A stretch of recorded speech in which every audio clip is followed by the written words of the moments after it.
서해상에 추락한 북한 우주 발사체의 동체 일부가 확인돼 우리 군이 인양 작전을 벌이고 있습니다. 동체 길이는 15m 정도 가량이고 직경 2에서 3m 가량이라 관심을 모으고 있는데요. 이런 가운데 북한은 실패한 발사 장면을 공개한 데 이어 정찰 위성 발사를 계속 추진하겠다고 거듭 밝혔습니다. 취재기자 연결해 알아봅니다. 김문경 기자. 네, 국방부입니다.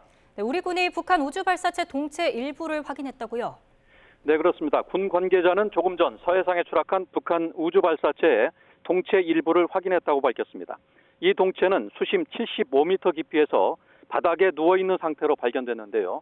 길이는 15m, 직경은 2, 3m가량으로 파악됐다고 전했습니다.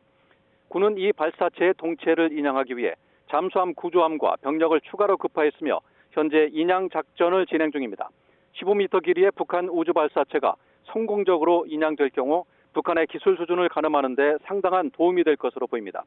지난 2012년과 2016년에도 잔해 일부를 확보했지만 이번처럼 발사체 절반 크기 정도로 보이는 동체가 발견된 건 이번이 처음입니다.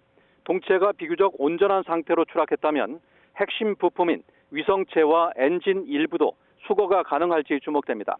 다만 동체가 누워있는 해역에 수중 시야가 좋지 않아 인양 작업에는 시간이 걸릴 것으로 보입니다. 네, 북한이 이례적으로 우주 발사체 발사 장면을 공개하고 김여정 부부장은 위성 발사를 정당화했군요. 네, 그렇습니다. 북한이 대외 매체인 조선중앙통신을 통해 실패한 군사정찰 위성 발사 장면을 공개했습니다. 사진을 보면 발사체 상단부는 몸체보다 직경이 두꺼운 형태로 탄두가 아닌 위성이 탑재된 게 아니냐는 분석이 나옵니다. 발사체의 화염은 최소 2줄기가 식별돼 엔진이 2개 혹은 4개 정도를 결합한 형태로 보입니다. 또 발사 장소가 기존의 서해 동창리 위성 발사장과는 확연히 달라서 기존 발사장에서 3km 정도 떨어진 바닷가에 새로 조성한 발사장으로 추정됩니다. 이런 가운데 김영정 노동당 부부장은 그 누구도 위성 발사에 대한 우리의 주권적 권리를 부정할 수 없다는 담화를 냈습니다.